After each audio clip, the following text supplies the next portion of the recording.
Good evening. This is Judge Brian Haggerty, and I want to welcome everyone to the El Paso Community College Board of Trustees meeting for February 24th, 2021. If you want to join this conference, this telephone conference, you can access it by dialing toll-free 1-844-621-3956. Enter access code 120-954-5081. Please press the hashtag to access the call. And through a video audio feed found at youtube.com/GoEPCC. Any member of the public wishing to make a comment or question regarding an agenda item can email the comment or question to the following email address: boardquestions@epcc.edu. All backup and related materials for the meeting can be accessed at the following link: epcc.edu/administration/board of trustees. Pam, could you please call the order of the board members, please? Yes, sir. Mr. Uxer. Present. Ms. Sanchez. Here. Mrs. Robles.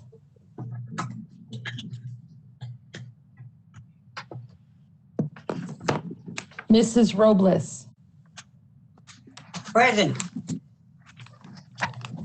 Dr. Graham.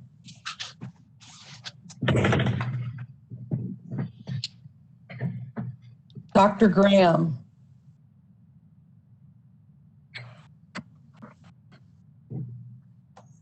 Ms. Nahida. Here. Ms. Pena. Here. Mr. Haggerty. Here.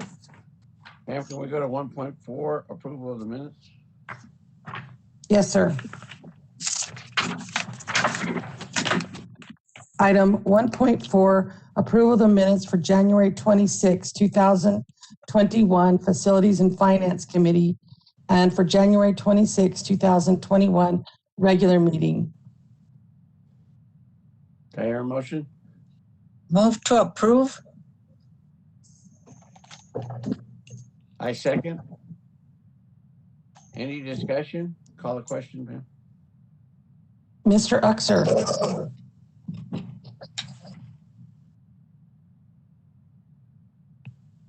Mr. Uxer. Did he say aye? Sorry, we must have been cut off, Mr. Uxer. I have a problem with my audio. Say again, please. Okay, we are voting on the approval of minutes, and I was calling your name. Aye. Ms. Sanchez. Aye. Mrs. Robles.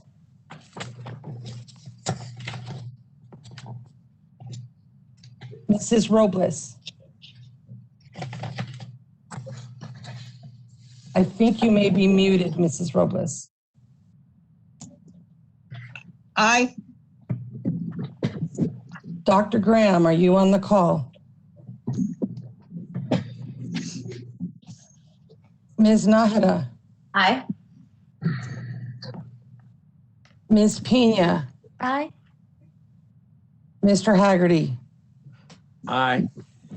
And before I welcome everyone, guests and staff members, I would just like to make an announcement to congratulate Ms. Belen Robles and Judge Brian Haggerty for their recent re-election to the Board of Trustees for the next 6 years, if you can believe that. But I'd just like to congratulate those two board members for their continued service on the board.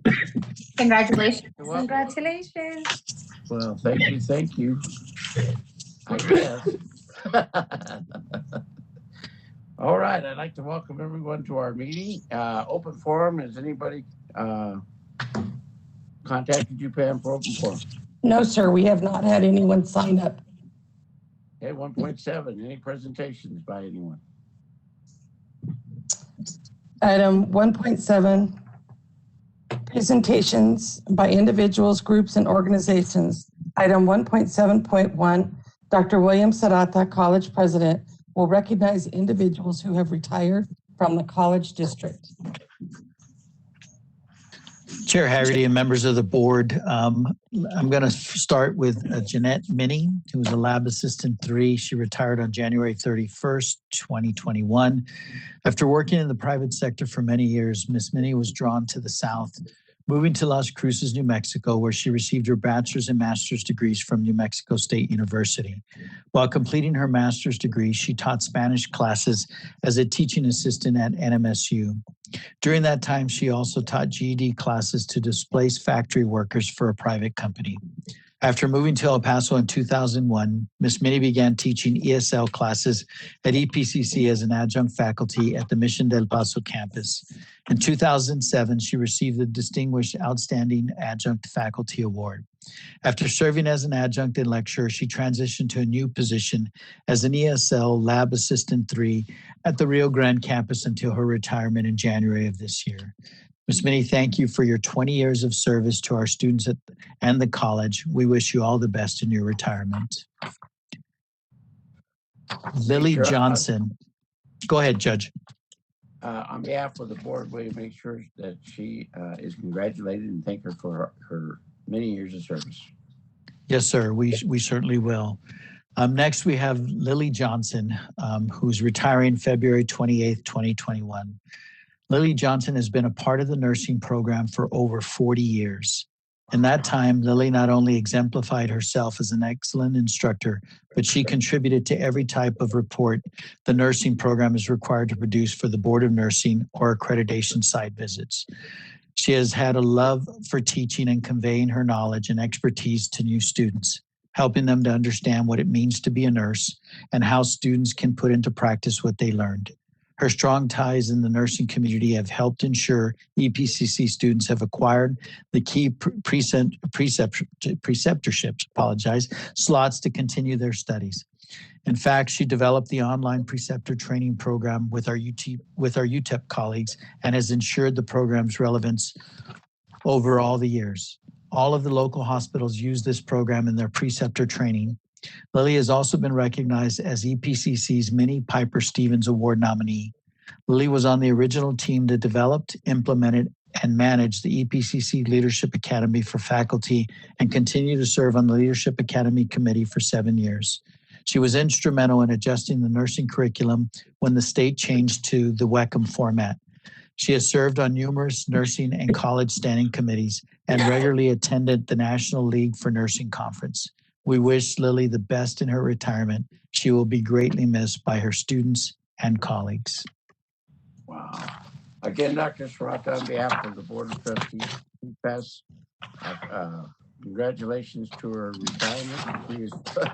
She is sorely going to be missed. Wow.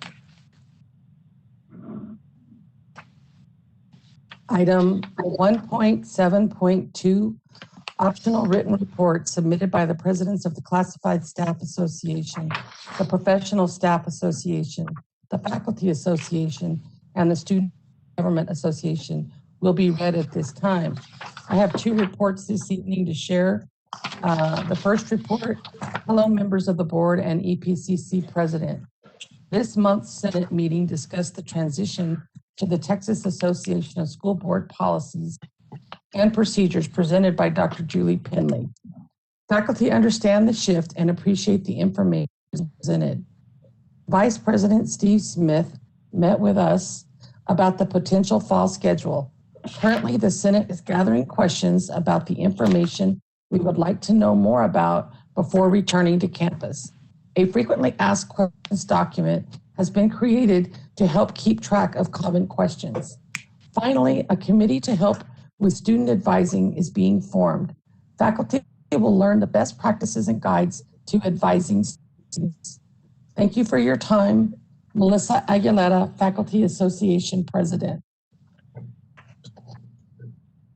Dear EPCC Board and College President, on behalf of the Student Government Association, it is with esteemed pleasure to provide updates on our current projects that we know benefit students in the long term. The COVID-19 pandemic has not taken us apart from our main objective of symbolizing students' voices in numerous aspects to build new paths of opportunities at El Paso Community College. On February 12th, students participated in the first session of the new mental health program called Connect, which we are proud to announce will become a successful and innovative session. This first meeting, students were able to introduce themselves and participate in interpersonal questions through games. Students were also able to express themselves about different issues, including handling the COVID-19 pandemic through interactive and enjoyable activities that allowed them to talk about difficult challenges they had or have in their lives as they continue with their academic careers. The next session is scheduled for February 26, 2021, and is expected to help students identify negative emotions and learn how to deal with them. We are also honored to present a new award called Rising Platinum Stars that will allow students to be involved in clubs and encourage them to take advantage of all services that EPCC offers, such as the honors program. In order to be eligible for this distinction, students must be placed on the president's or dean's list for their outstanding GPA and their commitment to their education. Similarly, students must be a member or serve as an officer of one of the clubs available at EPCC one semester before their application. In addition, all applicants must have at least one completed honors course at EPCC. The Rising Platinum Stars Award will be granted at the annual Student Government Association banquet held in the spring semester. There will be 3 selected recipients of the award who will be considered the top 3 EPCC Students of the Year and will earn a full payment of their books for the fall 2021 semester. In addition, some of our Student Government Association members have the honor to serve in different committees at EPCC, such as the Tuition and Fees Committee and the Grade Appeals Committee. On February 18th, Eduardo Flores, President of SGA, Aileen Garcia, Vice President, Senator Cristina Navarro, and Secretary Federico Morado, who was elected as committee chair, had the opportunity to participate in the Tuition and Fees Standing Committee along with faculty and staff. Subsequently, the President and Vice President of SGA had the opportunity to serve in the Grade and Appeals Committee, where at this moment, only 2 meetings have been held. The first meeting occurred on February 8th, and the second happened on February 22nd, having the next meeting scheduled on March 8th and 29th. We are pleased to serve the college and represent students at these occasions. The Student Government Association rigorously continues on the search for new academic quests, and the next project that we will focus on is the TV broadcasting station that will benefit students by implementing their professional goals as they prepare for their careers in a competitive global workforce. We will announce more updates as we continue working on this project. We share the prestige and excellence of our institution to always demonstrate that El Paso Community College is the best place to start and finish. Sincerely, Eduardo A. Flores, President of the Student Government Association. And that concludes the written reports tonight, Chair. 1.8, communications done. 1.9, Board of Trustees business. Pam, read 1.9.1, please. Item 1.9.1, discussion and action on certifying Mr. Brian J. Haggerty, candidate for Trustee District 2, and Mrs. Belen B. Robles, candidate for Trustee District 3, as being unopposed in such election. Okay, I hear a motion. Motion made. Carmen Grant. Second, John Uxer. Discussion. Okay, again, Belen, congratulations. Call the question. Mr. Uxer. Aye. Ms. Sanchez. Aye. Mrs. Robles. Aye. Dr. Graham. Aye. Ms. Naheda. Aye. Ms. Pina, Aye. Mr. Haggerty, Aye. 1.9.2, please. item 1. Congratulations to both of you. Well, thank you. Thank you. It's our Are we pleasure gonna- to be here again. Are we going to have a party, Thank you very much. Of course. Bonnie? Let's have a virtual party. I'm down. We can have a Zoom party. Yes. Item 1.9.2, discussion and action on the adoption of an order canceling the Board of Trustee election scheduled for May 1st, 2021. Move to Motion made. approve. Second. Any discussion? How much does this save, Dr. Sarata? Approximately $150,000, Chair Haggerty. Actually, that amount is about 195,000. Remember, We can, Is that party money? Is that party money now? but I was gonna say, we could throw a That hell sounds of a good. party with that. We can use it towards the park. Okay, any other discussion?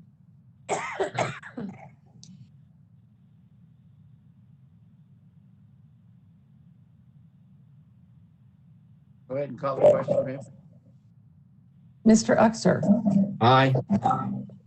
Ms. Sanchez, Aye. Mrs. Robles, Aye. Dr. Graham, aye. Ms. Naheda, Aye. Ms. Pina, Aye. Mr. Haggerty. Aye.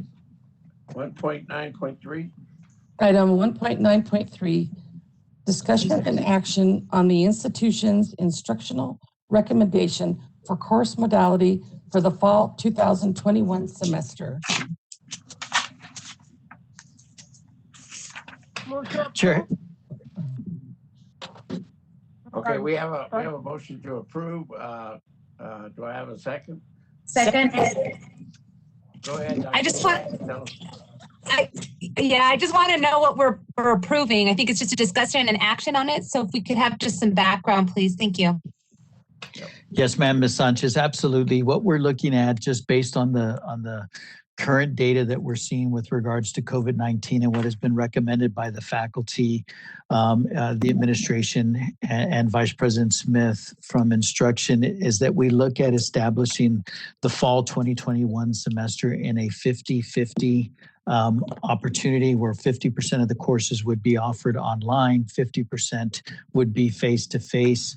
If we need to scale back, if for whatever reason, God forbid, but if the pandemic worsened, then we could scale back and pull back into more of an online modality as we did in the spring, as we did in the summer, and as we did this past fall. Based on the latest data available, we believe that the metrics are headed in the right direction.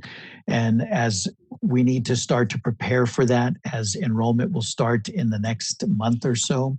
And so we're proposing to the board to go forward in a 50-50 modality currently.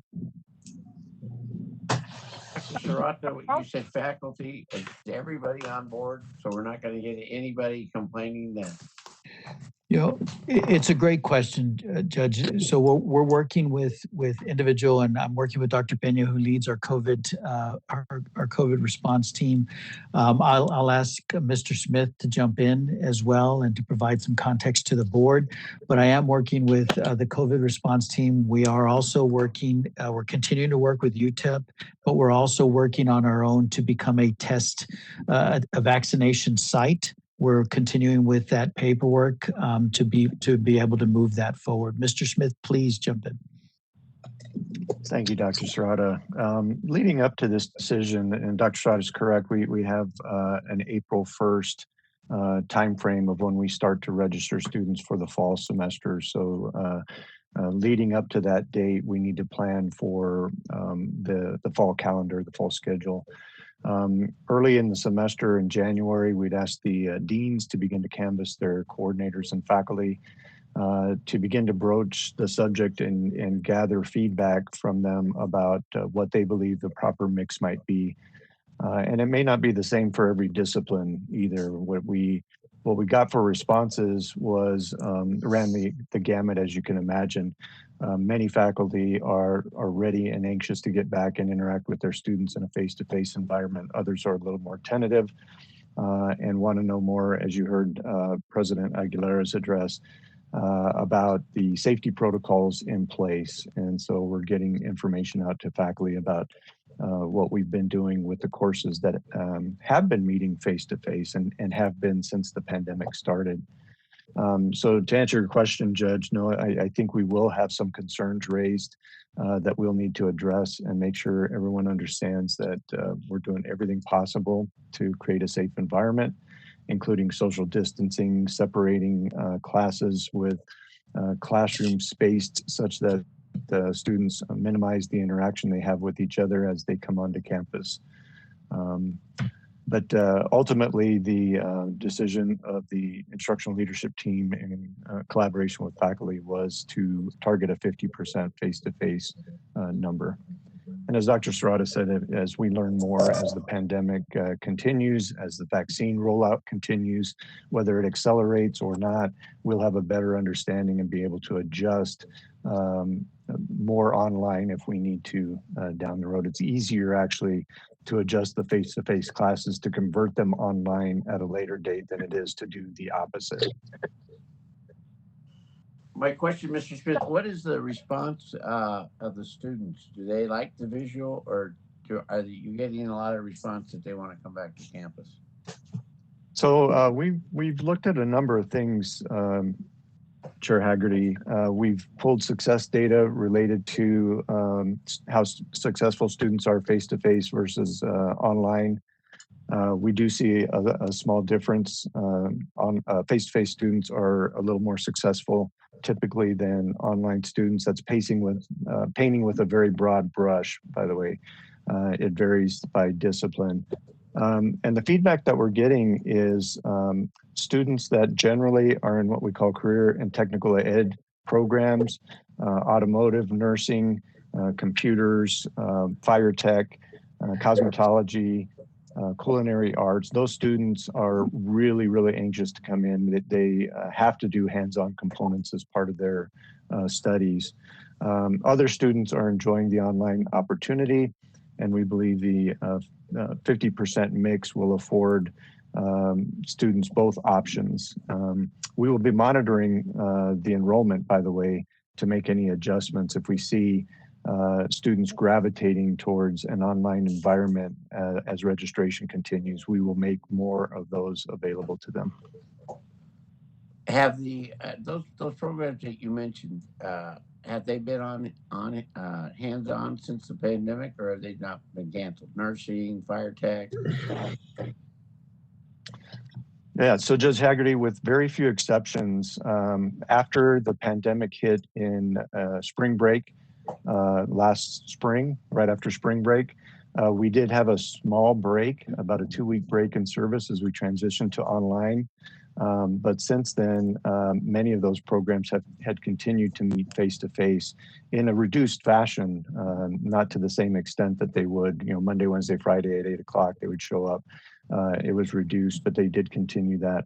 There was another small gap where we ceased face-to-face operations when Judge Sagmaniego issued his order. I believe that was last November or December. And so we had a little bit of a 2-week break in there, but then quickly resumed face-to-face activities for those types of programs. I just want to warn the board that if you go 50-50, be prepared. You're going to have complaints. So your phones or your emails will be coming in because somebody's going to be complaining is how come I have to go in and this one doesn't?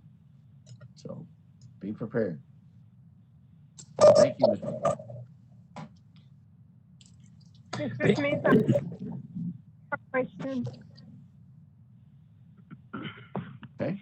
We had a motion and a second. Any other discussion?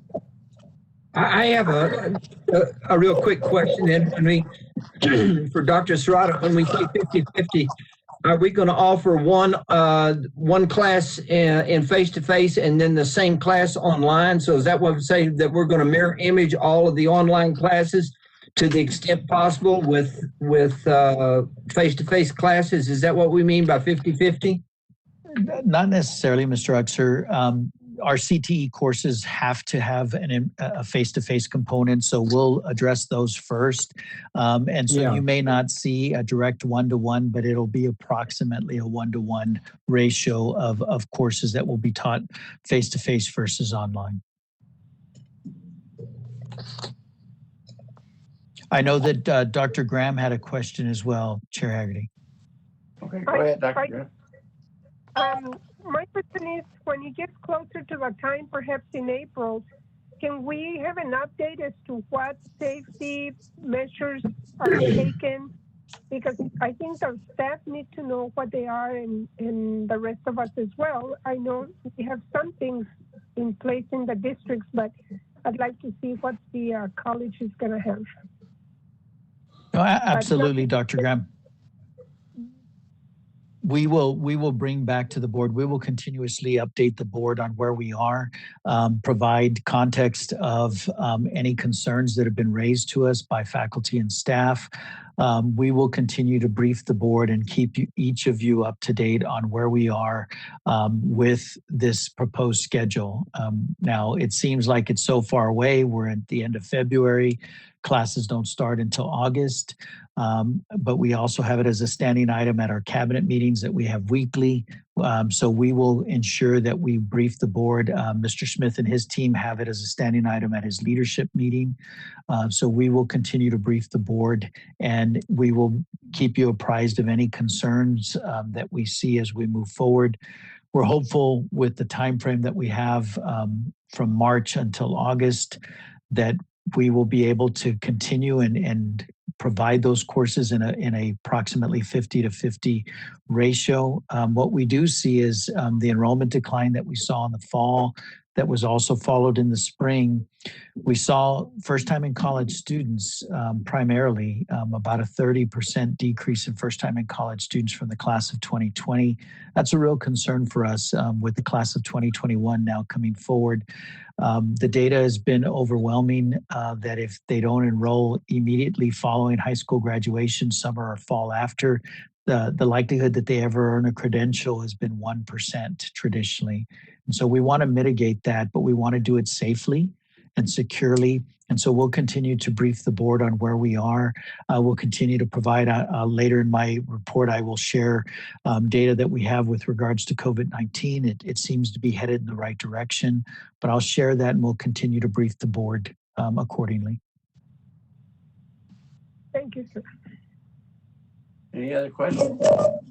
Yes, Judge, I have some questions. This is Christina. I just, for the benefit of the public, and I know, Judge, you made those comments about individuals that'll be reaching out. I hope they do reach out. Look, I am very receptive to feedback from students and faculty and staff in terms of what their concerns are. I think we have to acknowledge that and be sensitive to that, just given the unprecedentedness of this entire COVID-19 pandemic. And so definitely welcome that. The comment that I did want to make, though, as well, is that, for the public and of course for whoever's listening, is that the college did review and did adopt a plan on what a return back to the college would look like. It was based on some metrics. It was based on looking at some of that data and what that would look like. And so what I am hearing, at least here, and feel free to jump in and correct me, Dr. Serrata or Mr. Smith,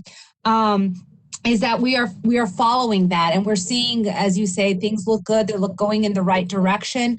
It's still, it's still up in the air how this would look. We know folks are hopefully will get vaccinated as we move along. It seems like a snail pace, but that will also be a factor. And I'm not sure whether or not that policy or that review and that plan in which the return to work and the students perhaps needs to be updated or looked at again to take into account where we are with vaccines and criteria related to vaccines. I know we're still in that phase 1A, 1B, but maybe that is something that we could factor into that plan or to that idea as part of our analysis and review in returning folks back into the classrooms and, of course, onto campus as staff and faculty. Yes, ma'am, Ms. Sanchez. No, certainly appreciated. Very, very spot on. And so I've asked Dr. Pena and the COVID team to begin to incorporate vaccinations as a part of this plan and as a part of the metrics. It is confidential. We will ask voluntarily if people are willing to submit that. But you're absolutely correct. We're incorporating now vaccinations into the plan. The initial plan indicated a return to campus that did not have any plan with vaccination, but we're starting to pull that in. I've asked Dr. Pena to lead that, to continue to brief me. Again, I meet with the COVID team weekly and cabinet, we meet weekly as well. Dr. Pena, we currently have him as a part of cabinet as well as all of the COVID team so that they can continue to brief us on where we are. And so certainly we'll incorporate that and we'll continue to update the board. Any other questions? Go ahead and call a question, Pam. Mr. Uxer.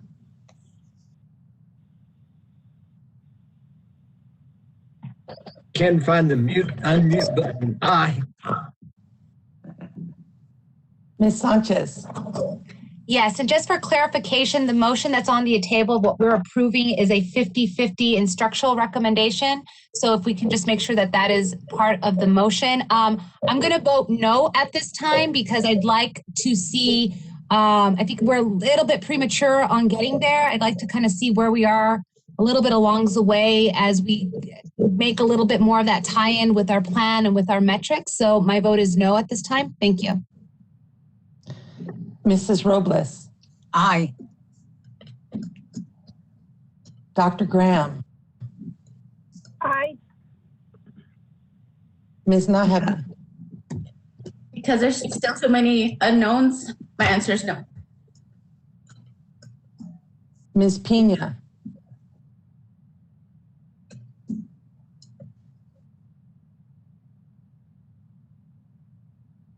Ms. Pena.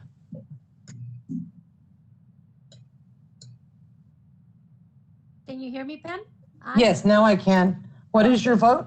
Aye. Mr. Haggerty. On the recommendation of the staff and faculty, I vote aye. Thank you. Okay, motion carries. 1.10 board reports. Item 1.10.1 Treasurer's Report, January 31st, 2021. No action is necessary. Item 1.10.2 President's Report. Item 1.10.2.1 Dr. William Sarata, College President, will update the Board of Trustees and audience on recent events that have transpired at the college to include an update on the COVID-19 pandemic and appropriate actions taken. Chair Haggerty, members of the board, it's always a pleasure to update you on the latest events at the institution. I'll begin with an item that Mr. Uxer had raised. I will be presenting a series of virtual town halls per campus location and the Administrative Services Center March 8th through the 10th. The presentations are as follows. On Monday, March 8th, 2021 at 10 a.m., we will provide an update and a town hall at the Rio Grande campus. Monday, March 8th, 2021 at 2 p.m. at the Valle Verde campus. Tuesday, March 9th at 10:30 a.m., the Mission del Paso campus. Tuesday, March 9th at 2 p.m., the Northwest campus. Wednesday, March 10th at 10 a.m., the Administrative Services Center. And then finally, Wednesday, March 10th at 2 p.m., the Trans Mountain campus. You're welcome to attend should you have the availability, any of the campuses. We're doing them by campus, and we're asking our faculty and staff to adhere and to be a part of their respective campus. If for whatever reason they can't attend that one, then they're welcome to attend one of the other ones. But want to provide them a briefing of where we are, provide them a briefing not only on the COVID-19 situation and what we're planning, where we are, but also on the legislative session. We are very much in the legislative session. TAC testified today, the Texas Association of Community Colleges testified today. We will provide more details with the provided links to join the meeting. Will be sent out prior to the meetings. The college will be closed for spring break, March 15th through the 19th. The Office of the Dean of Dual Credit and Early College High Schools facilitated the review of 39 college and career readiness school models, designation applications, 18 early college high schools, 9 PTECs, and 12 T-STEMs by the January 29th deadline set by the Texas Education Agency. EPCC supports these school models that focus on providing enhanced support for at-risk students, a wide variety of opportunities for students to earn college credit while in high school. Many thanks to Dean Tony Badillo and her team for the great work. Starting this spring, the Teacher Preparation Program in coordination with UTEP College of Education is partnering with the Head Start Region 19 to provide Head Start employees an educational pathway. Head Start will provide scholarships to employees who attend EPCC and pursue the teacher preparation degree, all grade levels. The entire associate's degree will transfer to UTEP, where students will enter as juniors and finish their Bachelor of Science in Education, focusing on birth through age 5. Congratulations to Dr. Maisha Pagel, Dean of Education and CTE, for your work and leadership on this great partnerships. I do want to reference one other item before I jump into some specifics that I've worked on. And I want to start by congratulating Vice President Shaughnessy, as well as AVP Flores, and the entire college committee. On February 19th, 2021, Fitch Ratings issued a press release on the college's ratings of the college's outstanding 2016 combined fee revenue bonds, affirming the current AA rating with a stable outlook. This was a result of Fitch's biannual surveillance review upon evaluating the information provided by the college in response to their questions regarding revenue outlook, enrollment, financial reserves, and budgetary practices. This is a rather significant accomplishment by the college during a pandemic that has negatively impacted enrollment and thereby the main revenue source of tuition in fiscal year 2021 and potentially state appropriations for the next biennium.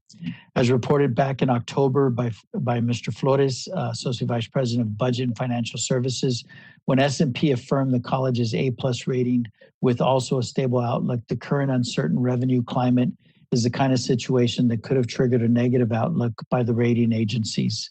But the consistent conservatism practiced by the college in applying preventative budgetary measures and growing financial reserves to react to external financial pressures is driving Fitch Ratings' affirmation of the ratings that reflect the district's solid revenue framework, a large reserve cushion, and sound budgetary flexibility. The report included assigned individual ratings for the revenue framework rated at AA, the expenditure framework rated at AA, the long-term liability burdened at AA, and the operating performance at AAA.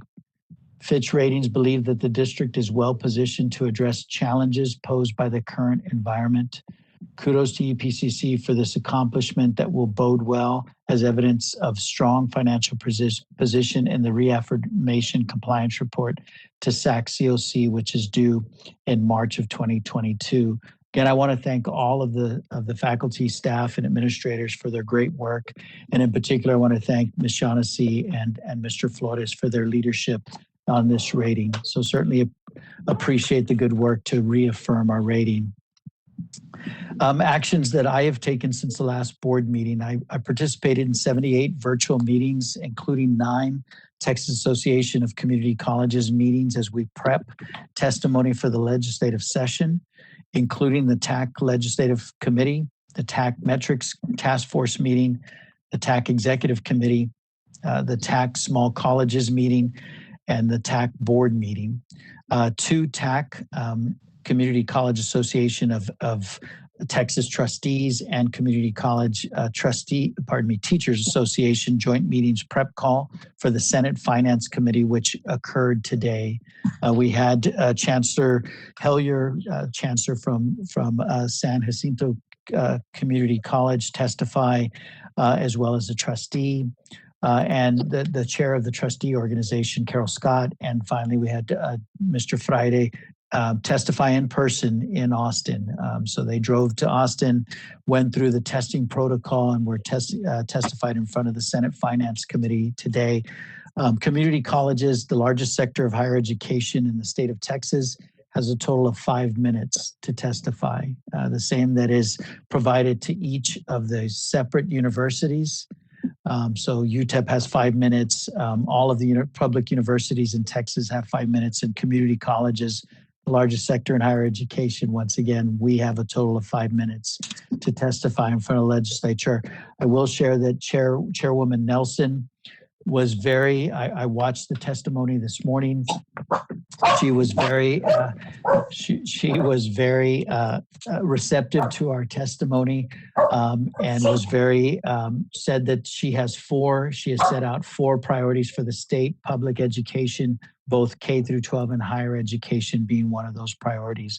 We'll share with you that we testified that we should receive level funding, or that we implement a hold harmless. Right now, 30 of the 50 community colleges through the fall are projected to be in decline. That does not currently include EPCC because we had such a strong summer. Even though our fall was down, we had such a strong summer. But they will then pull in March, they will pull in the spring data, which again will be a challenge. And we expect that approximately 45 of the 50 colleges will be reporting down, if not more. So we certainly appreciated Chairwoman Nelson's reception to our participation. I participated in the Texas Higher Education Coordinating Board 60 by 30 Texas listening tour that was held in El Paso. 3 digital Texas Steering Committee meetings, provided ACCT board with an AACC update, participated in the ACCT National Legislative Summit, and participated in the Achieving the Dream National Conference virtually. Had 2 COVID meetings with the college COVID meeting, team meeting since our last board meeting. And then let me provide the board with the latest COVID report. The 14 days, as Ms. Sanchez referenced earlier, we continue to track 5 metrics. The 14 days of decreasing cases, we are currently averaging 320 cases per day in this 2-week cycle, which is down from the prior 2 weeks of 385 cases and down from the preceding 2 weeks period, which averaged 491 cases. So again, we continue to head in the right direction. The rolling 7-day average is now at 6.03% as of today, which is just over the 5% goal in order to implement phase 1A of a return to campus. The cumulative positivity rate stands at 11.91% today. This is still significantly above the desired 10% rate to implement the first phase of a return to campus. There were 75 delayed results reported today, which is not consistent with the recommended 4 days or less from swab to result. And then finally, the infection rate continues to be significantly higher than the expected rate of cases reported daily given our population size. Today, 382 cases were reported when we should have no more than 212 cases reported per day. However, we are absolutely headed in the right direction. We will continue to brief the board at the monthly meeting of where we are on these 5 metrics. We will also incorporate, as Ms. Sanchez referenced earlier, we will incorporate vaccination data into this report. and we will continue to brief the board. I remind the board that we have chosen to move forward in a primarily online version of teaching modality through the summer. And so the vote that you just took earlier was in reference to the fall. It is merely for us to plan. Should data worsen or take steps backwards, then we will adjust accordingly. But we have to go forward in planning the fall semester and provide our students with the options that we believe will be able to move forward in for the fall term.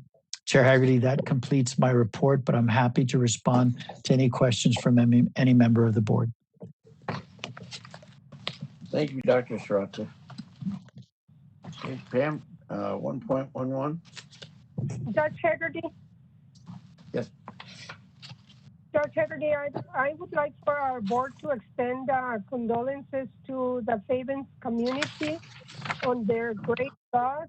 The board president, Raimundo Sepulveda, lost his battle with cancer and passed away Monday morning. He was and always was a very strong advocate for the community where he lived and a strong advocate of education. So he's going to be greatly missed. Thank you, sir. Okay. We'll take care of that, Dr. Serrata and Pam, right? On behalf of the board. Chair Haggerty, we will. Okay. Pam, 1.11. Item 1.11, consent docket. This includes item 3.2. Have a motion? Yes, sir. Move to approve. You have a second? Second, John. Any discussion? Call the question, Pam. Mr. Uxer, Aye. Ms. Sanchez, Aye. Mrs. Robles, Aye. Dr. Graham, Aye. Ms. Nájera, Aye. Ms. Pina, Aye. Mr. Haggerty. Aye. Item 2.0, administration. Item 2.1.1, following policy is presented for second reading and/or final approval. AB local college district name and definitions. Haggerty? We have a motion? Yes, Judge Haggerty, this is Carmen Graham. I would like, we have 23 policies that we looked at for second reading and final approval. And I make a motion that we approve items 2.1.1 through 2.1.23.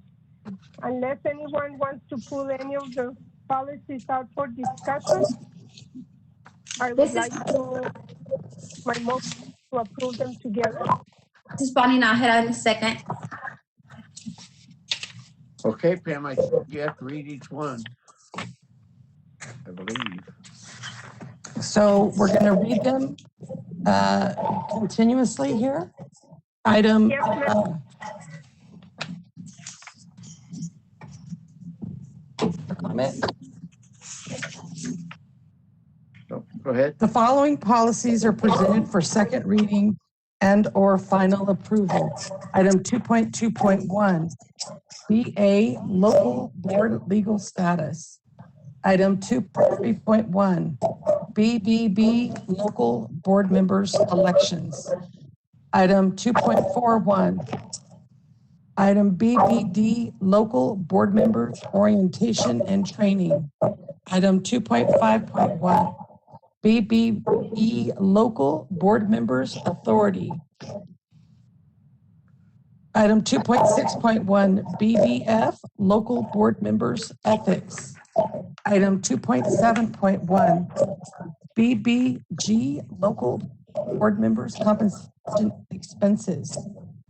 Item 2.8.1, BBH local board members conventions, conferences, and workshops. Item 2.9.1, BBI, local board members, technology resources, and electronic communication. Item 2.10.1, BCC, local board internal organization attorney.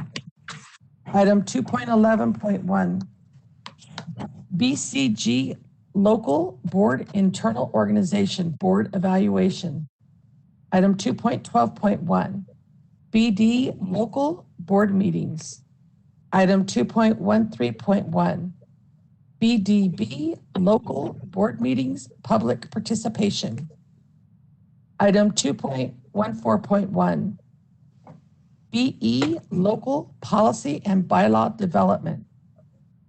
2.15.1, BFA, local chief executive officer qualifications and duties.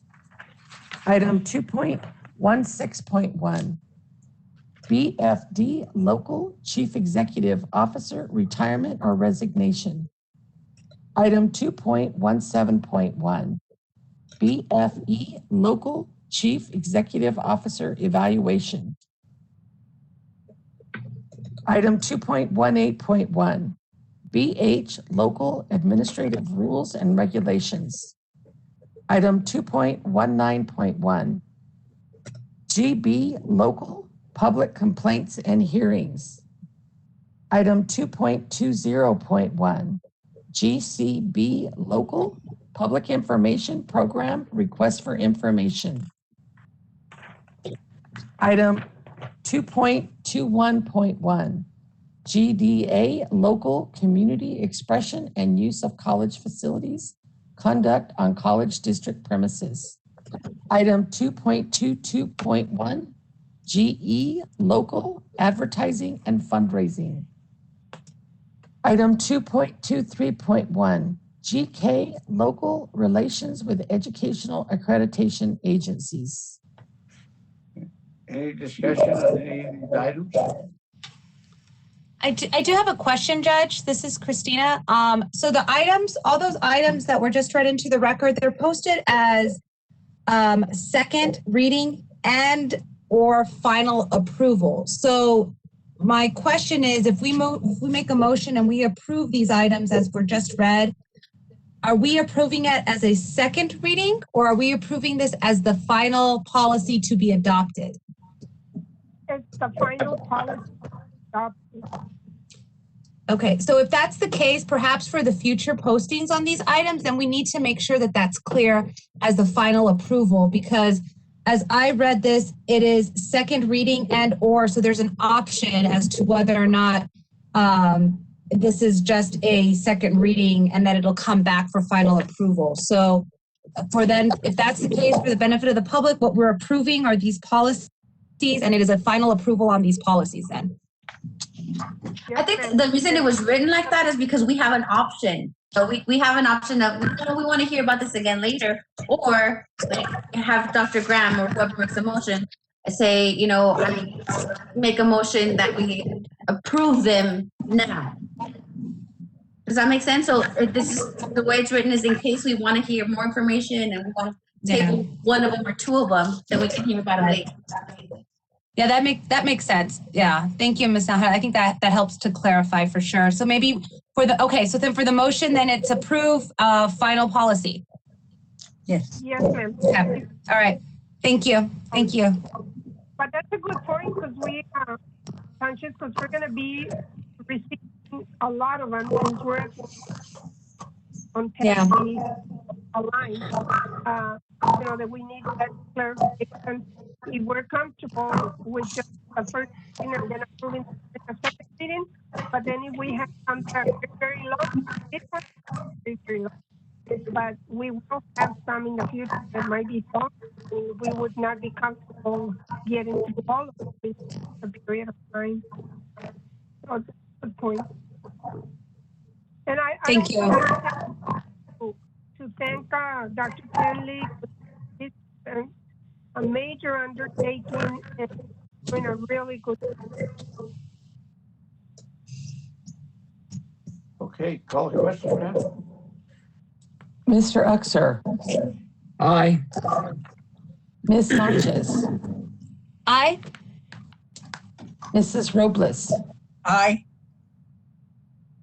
Dr. Graham, Aye. Ms. Nájera, Aye.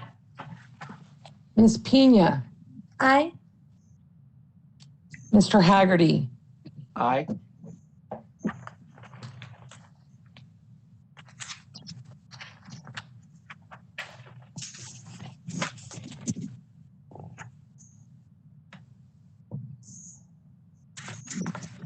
What's the 3.1, Pam? yeah, having to flip all my pages here. Okay. Item 3.1, discussion and action to approve full-time staff and faculty recruited in positions funded by the institutional budget. Do you have a motion? Yes, sir. Move to approve. Second. Any discussion? Call the question, Pam? Mr. Uxer, Aye. Ms. Sanchez, Aye. Mrs. Robles, Aye. Dr. Graham, Aye. Ms. Nájera, Aye. Ms. Pina, Aye. Mr. Haggerty. Aye. 3.3. Item 3.3, information items, resignations and retirements. No action is required. Item 4.1, under financial services, discussion and action on the approval of an increase to the previously board-approved 3-year software maintenance and support contract with Ad Astra Information Systems in the amount of $2,750.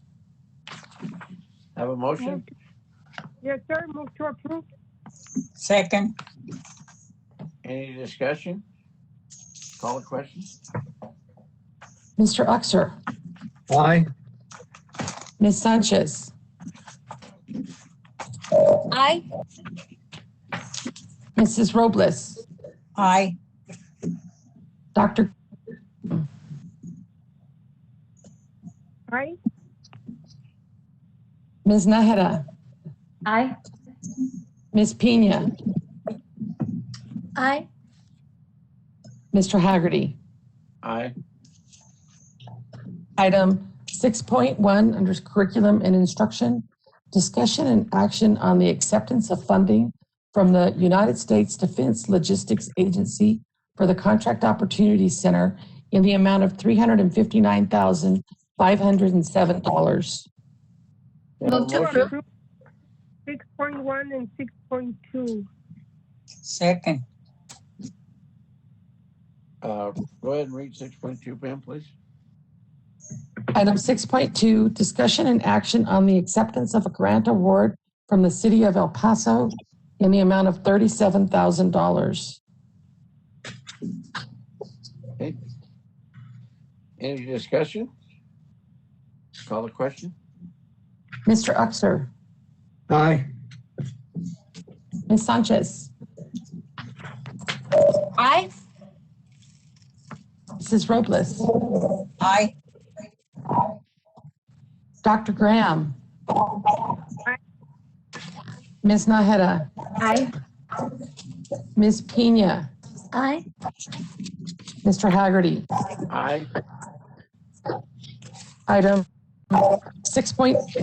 Discussion and action on the approval to increase the OER fee not to exceed $25 per enrollment for open educational resources, OER, course sections effective fall 2021. Have a motion? I have a question. Your motion was just for 6.3, Dr. Graham? Yes, sir. Second. Well, actually, 6.2, because they're pretty much the same page. Okay, So any discussion? Can I ask a question? You want to approve both 6.3 and 6.4, Dr. Graham? Yes, but I do have question on it. Okay, so I believe I should read 6.4, Mr. Haggerty. Yep, I couldn't hear Dr. Graham. I didn't know if she did both, but yes, you need to read it before we vote on it. Item 6.4, discussion on the approval of an agreement with Lumen Learning to provide continued open educational courses for the 2021-2022 academic year in an amount not to exceed $162,500. Go ahead with your question, Dr. Graham. And this would be, I guess, more for Mr. Smith or Dr. Serrata. We started out, if I remember correctly, with $15, and then we went up. So every time we renew every 2 years, they keep pushing the amount higher and higher. My question is, can we negotiate this so that it will be for 3 or 4 years at this rate instead of just 2 years, and then later they hit us with another increase, which ultimately ends up being paid by the students? Dr. Graham, I'll begin and then I'll ask Mr. Smith and or Mr. Gallardo to weigh in. My understanding is it is a 2-year agreement, and that is what they have requested. But I'll ask Mr. Smith to weigh in and see if Mr. Gallardo has any insight as well. Yeah, thank you, Dr. Serrata. I'm not sure if that's something we will be able to do or not. I do want to just tell the board that, the educational resources environment is something that's in constant flux and changes pretty rapidly, actually. And it's a huge benefit to our students, and so we do want to continue down that path. But I don't know off the top of my head if we can take this particular agreement and extend it. And so I might reach out and invite Mr. Gallardo to let us know. Yes, good evening, everyone. I must say that I don't know, but I can certainly reach out to the vendor and see if we can lock in that second year at the rate. And to Dr. Graham's point, we will try for a third year as well.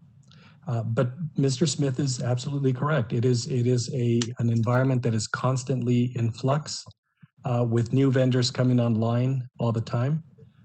So I'm not quite sure how successful we will be, but we will definitely give it a try, of course. Well, and if I might jump in as well, go ahead, Dr. Graham.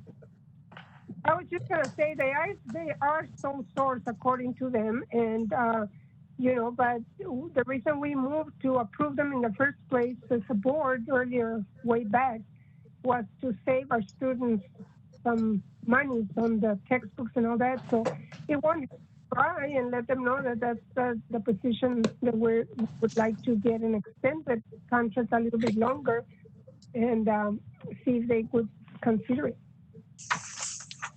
I do want to let everybody know that they had proposed an increase when the contract expired last time, and they worked with us to extend the $20 price range to this academic year. So they have worked with us in the past, so we will certainly look into that. So they might say yes. Yes, ma'am. Thank you. Any other discussion? Call a question, Pam. Mr. Unkser. Aye. Ms. Sanchez. Aye. Mrs. Robles. Aye. Dr. Graham. Ms. Nájera. Aye. Ms. Pina. Aye. Mr. Haggerty. Aye.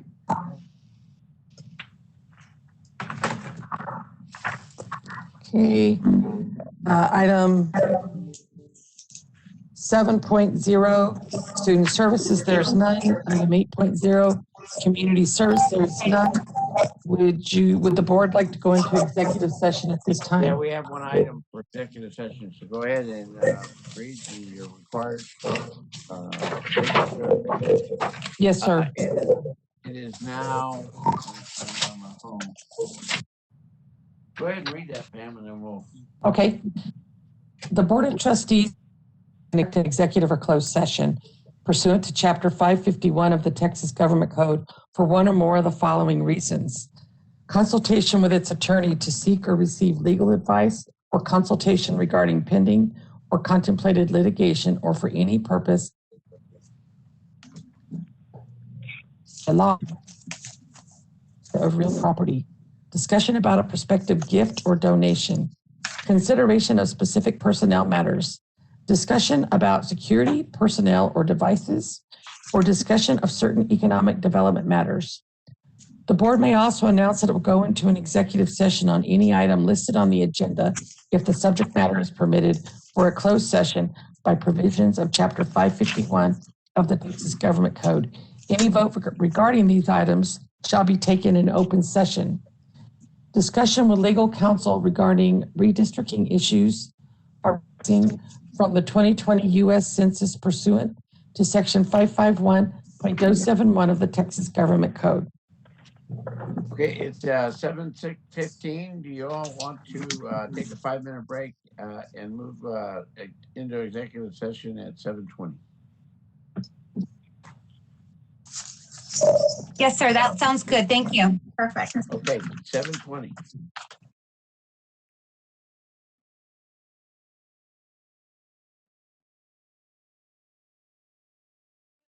Okay, the time is 8:09 p.m. and the board meeting has been reconvened in regular session. And I will now call the roll. Mr. Uxer. Here. Ms. Sanchez. Here. Mrs. Robles.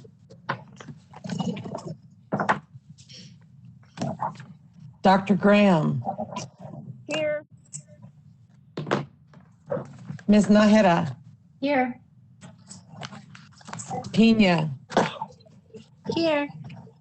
Mr. Haggerty. Here. Okay, we're back in session. I would like the public to know that our next board meeting is going to be scheduled for the 24th of March at 5:30. And before that board meeting at 4 o'clock, we're going to have a finance and facilities meeting. So is there anything else that the board would like to speak about before we adjourn? Not hearing any questions, I make a motion that we're adjourned. All in favor? Aye. Aye. Aye. All right, Thank you. all stay safe, and we'll see you on the 24th. Thank you all so much. Everyone have a good evening. Thank you all. Thank you. Thanks, Okay. Pam. Thanks, Doc. Thank See you. y'all later. Bye-bye. The time is 8:11 p.m.